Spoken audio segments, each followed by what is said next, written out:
आप सभी को मेरा नमस्कार। मैं doctor Nitika Singh, assistant professor botany, government college Bundi. आज एक नया टॉपिक हम पढ़ेंगे बेटा, बीएससी थर्ड ईयर पेपर 3 का, जिसमें कि टॉपिक है, हम यहाँ तक पढ़ चुके हैं transposable elements. Okay, transposable elements तक हम यहाँ पे पढ़ चुके हैं। आज जो हम पढ़ेंगे वो होगा टेक्निक्स ऑफ जीन मैपिंग, और नेक्स्ट क्लास में हम पढ़ेंगे क्रोमोसोम वॉकिंग। तो आज हम पढ़ने जा रहे हैं techniques of gene mapping. Gene मतलब जीन, मैपिंग मतलब मानचित्रण। जीनों का मानचित्रण करने की विधियाँ कौन कौन सी होती है वो हम पढ़ने जा रहे हैं। अब जीन मैपिंग क्या होती है आपको ये समझना पड़ेगा। आप मानचित्र समझते हैं, मानचित्र क्या होता है? तो मानचित्र दिमाग में आते ही हम देखते हैं राजस्थान का मानचित्र या भारत का मानचित्र या विश्व का मानचित्र। तो उसमें हमें पता होता है कि कौन सा स्थिति क्या है किसी पर्टिकुलर स्थान की या किसी पर्टिकुलर सिटी की या कंट्री की। तो यहाँ पे क्या है, जीनों की मैपिंग मतलब गुणसूत्र पे जीन किस स्थान पे पाए जाते हैं वो आपको ज्ञात हो जाए तो उसे हम कहते हैं जीन मैपिंग। अब यहाँ पे जिस स्थान पे कोई पर्टिकुलर जीन मिलता है, मतलब एड्रेस ऑफ जीन आपको कोई बताए कि इस पर्टिकुलर गुणसूत्र पे जीन कहाँ है, तो उस स्थान को बोलते हैं लोकस। क्या बोलते हैं? Locus. So gene mapping describes the methods used to identify the locus of a gene and the distance between genes within the chromosome. पहली बात तो आपको ये पता हो कि जीन का लोकस क्या है, मतलब वो स्थान कहाँ है जहाँ जीन पाया जा रहा है। और दूसरी बात दो जीनों के बीच की मध्य की दूरी आपको पता हो कि वो कहाँ है। जैसे फॉर एग्ज़ाम्पल बूंदी अगर बात करें हम, तो बूंदी में आपका कॉलेज कहाँ स्थित है ये आपको पता है। अगर हम बात करें पीजी कॉलेज और गर्ल्स कॉलेज के बीच की दूरी क्या है तो ये भी आपको पता है। तो इसका मतलब आपको मानचित्र का पता है। सेम वही चीज़ है जीन मैपिंग के अंदर, जीन का लोकस क्या है और दो जीनों के मध्य की दूरी क्या है ये भी आपको पता होनी चाहिए। तो मतलब पूरे गुणसूत्र पे जितने भी जीन हैं वो किस क्रम में व्यवस्थित हैं और उनके मध्य की दूरी क्या है, ये होती है जीन मैपिंग। बहुत आसानी से बताया मैंने आपको, बहुत सरल तरीके से।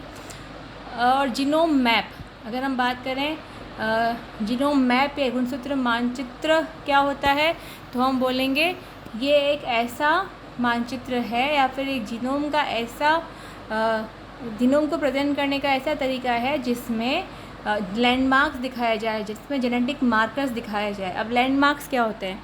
जैसे अगर आपको पहुंचना है किसी स्थान पर, फॉर एग्जांपल अगर आपको पीजी कॉलेज पहुंचना है तो आप बोलेंगे कि हम देवपुरा रोड पे चलेंगे। अगर आप कोटा से आ रहे हैं तो आप आगे चलते जाएंगे, फिर आपको उसी रोड पे इतनी दूरी चलने के बाद में ये मंदिर आएगा, उसके थाना आएगा, मंदिर आएगा, फिर आपका कॉलेज आएगा। सेम वही तरीका है। तो आपने जो लैंडमार्क्स बताए हैं बीच में कि आपको ब्रिज आएगा, वहाँ से मुड़ना है, तो ये लैंडमार्क्स कहलाते हैं क्या? Genetic markers. तो वैसे ही जीन्स में भी कुछ लैंडमार्क्स होते हैं जो जीन की लोकेशन पता करने में बहुत सहायक होते हैं। These landmarks are called genetic markers. क्या बोलते हैं इनको? Genetic markers. जेनेटिक मार्कर्स क्योंकि अभी आपको डिटेल में नहीं पढ़ाएंगे, आपके सिलेबस में नहीं है, लेकिन क्योंकि ये जीनोम मैपिंग का एक पार्ट है तो इसको डिस्कस करना आवश्यक था। Now types of gene mapping. Gene mapping कितने प्रकार की होती है? There are 2 general types of genome mapping. सामान्यतया जीनोम मैपिंग 2 प्रकार की होती है। पहली होती है जेनेटिक मैपिंग या आनुवांशिक मानचित्रण, और दूसरा होता है फिजिकल मैपिंग या भौतिक मानचित्रण। नाम बता रहा है आनुवांशिक मानचित्रण में कहीं ना कहीं हमको आनुवांशिकता की सहायता लेनी पड़ती है, जेनेटिक्स की सहायता लेनी पड़ती है, जबकि फिजिकल या भौतिक मानचित्रण मतलब एक्चुअल मानचित्रण। तो यहाँ पे हम एक डायग्राम द्वारा समझेंगे कि अंतर क्या होता है। सबसे ऊपर आप देख रहे हैं जेनेटिक मैप लिखा हुआ है। जेनेटिक मैप में 20, 30, 20, 25 लिखा हुआ है। आगे लिखा हुआ है सीएम। सीएम मतलब सेंटी मॉर्गन। यदि आपने आनुवांशिकता पढ़ी है, जो कि आप 8 से पढ़ते हुए आ रहे हैं, तो आपको सेंटी मॉर्गन का पता होगा कि एक लिंकेज होती है जिसको हम कहते हैं सहलग्नता। तो वही लिंकेज के साथ में आपने सेंटी मॉर्गन पढ़ा होगा, तो उसी के आधार पर जेनेटिक मैप तैयार किया जाता है। नेक्स्ट लिखा हुआ है साइटोजेनेटिक मैप या कोशिका आनुवंशिकी मानचित्र। इसमें क्या है, गुणसूत्र बताया गया। आप देख रहे हैं गुणसूत्र में एक छोटी भुजा होती है, एक बड़ी भुजा होती है। छोटी भुजा को पी आर्म कहते हैं और बड़ी भुजा को क्यू आर्म कहते हैं। बीच में जो ऑरेंज कलर का है वह गुणसूत्र बिंदु है। तो यहाँ पे पी और क्यू आर्म पे के स्टेनिंग करके, मतलब उनका अभिरंजन करके अलग अलग प्रकार के बैंड्स प्राप्त होते हैं और उन बैंड्स के आधार पे हम निर्धारित करते हैं कि गुणसूत्र का मानचित्र कैसा होगा। तो ये है साइटोजेनेटिक मैप, जिसमें गुणसूत्र के ऊपर पाए जाने को अभिरंजित करके हम किसी जीन की लोकेशन का पता करते हैं। तीसरा है फिजिकल मैप, क्योंकि साइटोजेनेटिक मैप इतना आपको डिटेल में नहीं पढ़ाया जा रहा है, क्योंकि इतना महत्वपूर्ण नहीं है, क्योंकि इस डायग्राम में केवल समझाने के हिसाब से दिया गया है। लेकिन जेनेटिक मैप और फिजिकल मैप आपको पढ़ने ही पड़ेंगे। फिजिकल मैप में आप देख रहे हैं जीनों के बीच की एक्चुअल डिस्टेंस, वास्तविक दूरी बताई गई है। साथ ही हमको उनके बीच की सीक्वेंस भी पता है। मतलब अगर हम बात करें स्टार्ट से लेके एंड तक, तो सारे कौन से बेस पेयर या क्षार क्रम किस व्यवस्था में व्यवस्थित हैं वो सब हमको पता है। जैसे AT, GC, AT, तो ये इनका पूरा क्रम हमको पता है। दो जीनों के मध्य की एक्चुअल डिस्टेंस, अगर जीनों के मध्य की डिस्टेंस हम किलोमीटर, मीटर, सेंटीमीटर्स में नहीं नापते, इसको हम नापते हैं बेस पेयर्स के फॉर्म में, क्षार क्रम के, कि कितने क्षार क्रम मौजूद हैं दो जीनों के बीच में, तो इसको हम कहते हैं बेस पेयर। तो यहाँ पे MB लिखा हुआ है, तो MB मतलब मेगा बेस पेयर। ओके, तो यहाँ पे फिजिकल डिस्टेंस जो मैप है वो वास्तविक दूरी बेस पेयर के रूप में बताता है, जबकि जेनेटिक मैप और साइटोजेनेटिक मैप में वास्तविक दूरी, अनुमानिक दूरी या रिलेटिव आपेक्षिक दूरी बताई जाती है। ओके, आपेक्षिक दूरी और एक्चुअल वास्तविक दूरी में फ़र्क होता है। तो जेनेटिक मैप में आपेक्षिक दूरी, जिसको अनुमान से बताते हैं, और दूसरा है फिजिकल मैप, जहाँ पे एक्चुअल दूरी बताई जाती है। अब इसको बनाने का तरीका क्या होता है, जैसे क्रोमोसोम आपको नज़र आ रहा है जेनेटिक मैपिंग के अंदर, बीच में आपको जो ब्लैक कलर के लाइंस दिखाई दे रही है वो है जेनेटिक मार्कर्स। मैंने आपको बताया था what are markers, these are landmarks. ये वो लैंडमार्क्स है जिनके द्वारा हम जीनों की स्थिति का पता लगा सकते हैं कि यहाँ पे एक RAPD मार्कर है, मतलब इसके पास में ये वाला जीन है, या दो RAPD के बीच में वो जीन व्यवस्थित है। ये मार्कर्स सामान्यतः सभी गुणसूत्रों में पाए जाते हैं। ऐसे कुछ जैसे RAPD, RFLP, AFLP, ऐसे बहुत सारे मार्कर हैं। देन फिज़िकल मैपिंग में क्या करते हैं, सबसे पहले जीनों के टुकड़े किए जाते हैं। उन टुकड़ों को की ओवरलैपिंग, मतलब वो कहाँ पे एक दूसरे को ओवरलैप कर रहे हैं, उसके आधार पे उनको व्यवस्थित किए। जैसे अपन नॉर्मली कोई पहेली नहीं करते कि उसको अरेंज करो, आपको टुकड़े दे दिए बहुत सारे, उनको आप सही क्रम में अरेंज करो। तो उन टुकड़ों को आपने सही क्रम में अरेंज किया। अब हर टुकड़े की आपने सीक्वेंसिंग कर ली, तो आपको पूरे के पूरे गुणसूत्र की सीक्वेंस पता चल गई। तो ये है फिज़िकल मैपिंग। हम एक उदाहरण पढ़ेंगे जेनेटिक मैपिंग का। पहले प्रकार की mapping, A genetic map is a type of chromosome map that shows the relative locations of genes and other important features. मैं आपको ऑलरेडी बता चुकी हूँ, आनुवंशिक मानचित्र ऐसा गुणसूत्र का मानचित्र है जो कि जीनों के बीच की आपेक्षिक दूरी को दर्शाता है। ठीक है, यहाँ पे एक्चुअल डिस्टेंस नहीं होती। Linear description of genetic markers or genes in a specific order on the given chromosome with closely placed markers will inherit together more often. अब इसका आधार क्या है, क्योंकि नाम ही आनुवंशिक मानचित्र है, तो इसका आधार क्या होगा, आनुवंशिकता। आनुवंशिकता मतलब किसी जीन का एक पीढ़ी से दूसरी पीढ़ी में स्थानांतरण होना। तो यहाँ पे जो मार्कर्स हम जिनको बोल रहे हैं वो भी एक पीढ़ी से दूसरी पीढ़ी में स्थानांतरित होते हैं, और वे लगभग एक साथ में स्थानांतरित होते हैं। इसका उदाहरण है, जेनेटिक मैपिंग का सबसे मुख्य उदाहरण है लिंकेज मैप। लिंकेज आपने आनुवंशिकता में पढ़ा होगा, जिसको हम सहलग्नता कहते हैं। तो यहाँ पे लिंकेज मैप कैसे बनाया जाता है, ये बहुत मैंने एक सिंपल सा उदाहरण दिया है जो मेंडल का आपने पढ़ा होगा, कि यदि हम capital T small t capital R small r, जो कि दिखने में कैसा होगा, टॉल मतलब लंबा तथा लाल, क्योंकि आप जानते हैं कि यहाँ प्रभावी लक्षण यहाँ पे प्रदर्शित हो रहे हैं। तो यहाँ पे कैपिटल T और R है, इसका मतलब ये लंबा और लाल ही होगा। अप्रभावी क्योंकि वो रिसेसिव हैं, तो वो अपना लक्षण प्रदर्शित नहीं करेंगे। जबकि दूसरा जो हमने पढ़ा है वो है dwarf and white, that is small T, small R, क्योंकि इसमें दोनों ही अप्रभावी है, दोनों जो एलिल है वो अप्रभावी हैं, तो यहाँ पे अप्रभावी लक्षण परिलक्षित होगा। अब अगर हम देखें, इनका हमने क्रॉस करवाया, अब जो वही मेंडल जिस प्रकार से क्रॉस करवाते थे, तो हमें 4 प्रकार के कॉम्बिनेशन प्राप्त हुए। एक प्राप्त हुआ capital T, capital R, small R.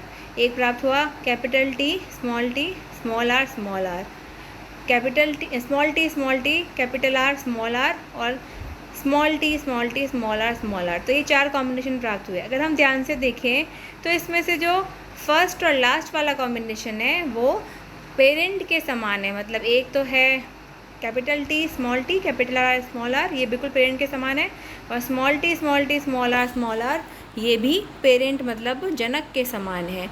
तो हमको जो नए कॉम्बिनेशन प्राप्त हुए वो 4 में से 2 नए हैं, 2 पुराने हैं। तो अगर हमको रिकम्बिनेशन फ्रीक्वेंसी या इसमें पुनर्योजन की हमको फ्रीक्वेंसी को पता करना है, आवृत्ति पता करनी है, तो कैसे पता करेंगे? टोटल नंबर रिकम्बिनेंट कितने प्राप्त हुए? 2, और टोटल कितने हैं? 4, 2/4 × 100, मतलब 50% हमको क्या प्राप्त हुए? नए कॉम्बिनेशन प्राप्त हुए।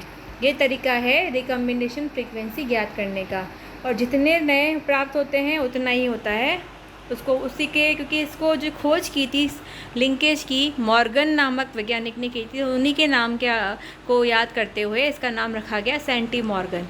दैट मीन्स 50% अगर रिकम्बिनेशन फ्रीक्वेंसी है, दैट मीन्स 2 जीनों के मध्य की दूरी 50 सेंटी मॉर्गन है। यहाँ पे 2 जीन कौन से हैं? जीन टी जो कि लंबाई दर्शाता है, और जीन आर जो कि रंग दर्शाता है। तो हमको क्या पता चल गया? जीन टी और आर के मध्य की दूरी कितनी है?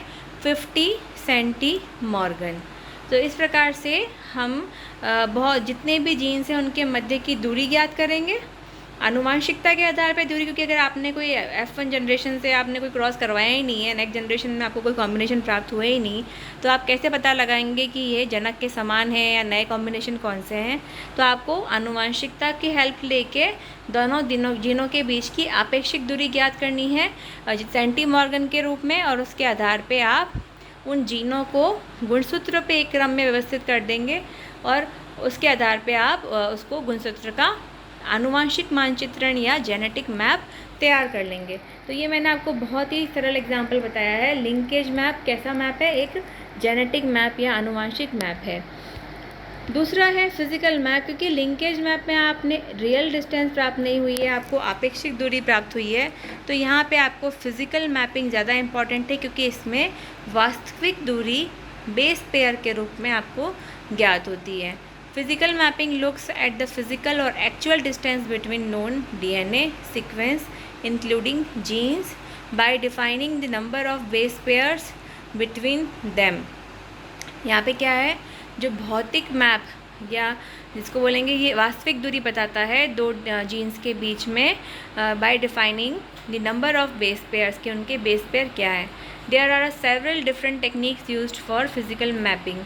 फिज़िकल मैपिंग की बहुत सारी तकनीकें काम में ली जाती है, जिसमें से कुछ उदाहरण मैं आपको बता रही हूँ। पहला है रेस्ट्रिक्शन मैपिंग, दूसरा है फ्लोरेसेंट इन सिटू हाइब्रिडाइजेशन या FISH फिश मैपिंग इसको बोलते हैं, जिसमें कि कलर फ्लोरेसेंट डाई से उसको कलर करके पता लगाते हैं। तीसरा है सीक्वेंस टैग्ड साइट या STS मैपिंग। इस प्रकार से बहुत सारी फिज़िकल मैपिंग के उदाहरण हैं। हम इनमें से एक उदाहरण पढ़ेंगे जो कि है रेस्ट्रिक्शन मैपिंग। रेस्ट्रिक्शन के बारे में आपको मैं ऑलरेडी बता चुकी हूँ। रेस्ट्रिक्शन एंजाइम हमने पढ़े थे। वो ऐसे एंजाइम होते हैं जो DNA को किसी पर्टिकुलर साइट पे काटते हैं, रेस्ट्रिक्शन साइट पे इसको काटते हैं। जैसे EcoR1 हम पढ़ चुके हैं ऑलरेडी, जहाँ पे हमने tools and techniques of genetic engineering पढ़ी थी, वहाँ हमने रेस्ट्रिक्शन एंजाइम्स पढ़े थे। So this uses specific restriction enzyme to cut an unknown segment of DNA at short known base sequences called restriction site.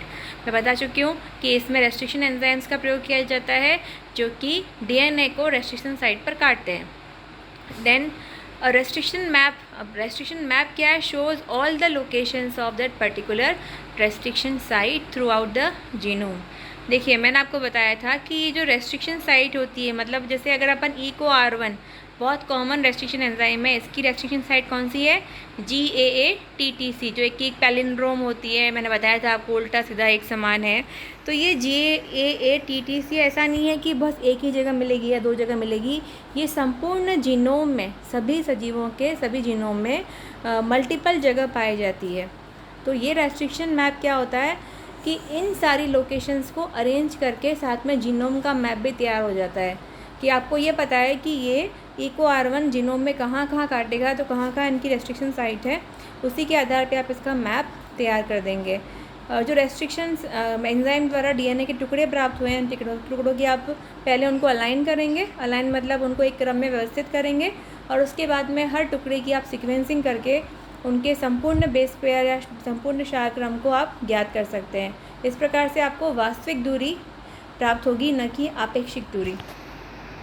तो अगर हम बात करें फिज़िकल मैपिंग की, तो उसका रेस्ट्रिक्शन मैपिंग की, तो इसका मैं आपको एक डायग्राम द्वारा समझा रही हूँ, इसको आप कृपया ध्यानपूर्वक समझें क्योंकि ये बहुत इंपॉर्टेंट है। इसमें आप देखिए, हमने एक DNA लिया, उसको हमने आंशिक रूप से, मैंने आपको बताया था कि अगर आप पूर्ण रूप से काट देंगे तो वो संपूर्ण DNA के बहुत सारे टुकड़े आपको प्राप्त होंगे, लेकिन यहाँ पे हमने उसको आंशिक रूप से या उसका पार्शियल डाइजेशन किया, तो उसकी वजह से हमको 3 प्रकार के कॉम्बिनेशंस प्राप्त हुए। हमने समझिए कि आप सेम रेस्ट्रिक्शन एंजाइम से आपने सेम DNA को 3 बार काटा, जिसमें आपका अलग अलग प्रकार के आपको टुकड़े प्राप्त हुए, जैसे 1, 2 एंड 3। तो ये हमको 3, हमने जब जेल इलेक्ट्रोफोरेसिस पढ़ा चुकी हूँ मैं आपको, जेल इलेक्ट्रोफोरेसिस पे रन किया तो हमको 3 प्रकार के कॉम्बिनेशंस प्राप्त हुए। अब हमें क्या करना है, अब हम चाहते हैं कि जितने भी टुकड़े हैं वो उनको हम एक क्रम में व्यवस्थित करें कि किस प्रकार से वास्तविकता में ये उस जीन में पाए जाएंगे। उसमें व्यवस्थित करने के लिए हमने क्या किया, सबसे पहले देखा कि इन सब टुकड़ों में से ऐसे कौन से टुकड़े हैं जो कि कॉमन है। तो हमने देखा कि बैंड पैटर्न 1 और 2 के अंदर सेकंड नंबर वाला कॉमन था, और बैंड पैटर्न 3 में 2 और 3 वाला कॉमन था, जिसको हमने अलग कलर से ऑरेंज और ग्रेइश या मूंगिया कलर से हमने बताया। तो ये कॉमन है और ये कॉमन है। अब हम क्या करेंगे, क्योंकि 1 पहले का ये पहला कॉमन नहीं है तो इसको हमने यहाँ लिख दिया, उसके बाद में ये भी कॉमन नहीं है तो इसको हमने यहाँ लिख दिया, ये वाला कॉमन है तो इसे हमने यहाँ लिखा 3rd नंबर पे, जो सेकंड वाला देख रहे हैं कि जो सेकंड बैड पैटर्न इससे कॉमन है, तो हमने इस दोनों कॉमन को यहाँ बना दिया, जो 2 अनकॉमन है उनको हमने यहाँ रखा। फिर सेकंड के अंदर जो हम देख रहे हैं लास्ट बैंड है वो 3rd के साथ कॉमन है, तो इसको हमने जो कॉमन वाली चीज़ें हैं वो आप देख रहे हैं, यहाँ पे हमने रेड कलर से, यहाँ पे हमने ग्रीन कलर से बताई है। तो इस प्रकार से हमको ओवरलैपिंग या अतिक्रमण या बोलते हैं किस प्रकार से वो ओवरलैप करते हैं, उस आधार पे हमने इन जीनों को इन टुकड़ों को, DNA के टुकड़ों को एक क्रम में व्यवस्थित कर दिया, जिससे कि हमको एक रेस्ट्रिक्शन मैप प्राप्त हुआ। अब आप देख रहे हैं नीचे एक रेस्ट्रिक्शन मैप बनाया गया है, जिसमें सारे टुकड़े जैसे 1, 2, 3, 4, 5, 6, 7 इसलिए क्योंकि बेटा टोटल तो हम देख रहे हैं 9 है, पर 9 में से जो 2 हैं वो कॉमन है, तो कुल मिला के आपके 7 टुकड़े जो हैं वो यहाँ पे अरेंज हो गए, जैसे 1, 2, 3, 4, 5, 6 और ये 7, ये 7 जो कॉम्बिनेशन से हमको इनका क्रम पता चल गया। इसको हम कहते हैं रेस्ट्रिक्शन मैप। अब जो ये अलग अलग टुकड़े हमको प्राप्त हुए हैं, इन टुकड़ों की हम करेंगे सीक्वेंसिंग करने की तकनीकें बहुत सारी होती है। जैसे पुराने की बात करें तो सेंगर्स का मेथड है, मैक्सम गिलबर्ट का मेथड है, तो ये आपको डिटेल में नहीं पढ़ना है, आगे आप पढ़ेंगे कि सीक्वेंसिंग कैसे करते हैं। सीक्वेंसिंग मतलब DNA का शारक्रम ज्ञात करना। आप एक साथ पूरे DNA की सीक्वेंसिंग करना बहुत मुश्किल रहता है, आप टुकड़ों की सीक्वेंसिंग करना आसान रहता है, छोटे छोटे टुकड़ों की। और इन टुकड़ों को एक व्यवस्थित क्रम में जमाने के लिए आप क्या काम में लेते हैं, रेस्ट्रिक्शन मैप। तो मैंने आपको ये बहुत थोड़ा कॉम्प्लिकेटेड सा टॉपिक है, जिसको मैंने बहुत सिंप्लीफाई करके आपको समझाने की कोशिश की है। तो इसको आप ध्यानपूर्वक पढ़ें कि मैपिंग क्या होती है, उसकी आवश्यकता क्या होती है। अगेन मैं अगर आपको सरल भाषा में बताऊं तो जो पहले के ज़माने के मैप होते थे इससे पहले के ज़माने में कोई गूगल मैप नहीं होता था या कोई आपके पास में ऐसा कोई प्रिंटेड मैप नहीं होता था कि आपको पता है कि यहाँ से लेके वहाँ तक आपको 10 किलोमीटर चलना है, फिर आपको राइट जाना है। ऐसा आपको कुछ पता नहीं होता था। पहले आपको सिर्फ लैंडमार्क्स पता होते थे कि आप पहले जाएंगे तो एक मंदिर आएगा या फिर कोई गांव आएगा, वहाँ से आपको ऐसे टर्न करना है। तो वो था आपेक्षिक दूरी। आपको पता नहीं है कि वास्तविकता में कितनी डिस्टेंस है, लेकिन आपको अंदाज है कि इतना दूर पे ये चीज़ होगी, तो वो है जेनेटिक मैप। और आजकल आपके हाथ में मोबाइल रहता है, आप गूगल मैप करके आपको पूरी डिस्टेंस पता होती है, पूरा रूट पता होता है। वो है एक्चुअल डिस्टेंस, फिज़िकल मैपिंग। तो यही डिफरेंस है दोनों प्रकार की मैपिंग। काम दोनों ही मैपिंग इम्पॉर्टेंट थी, पर फिज़िकल मैपिंग ज़्यादा इम्पॉर्टेंट हो गई क्योंकि इसमें वास्तविक दूरी आपको पता रहती है। तो इस प्रकार से आज हमने एक टॉपिक पढ़ा है, टेक्निक्स ऑफ जीन मैपिंग।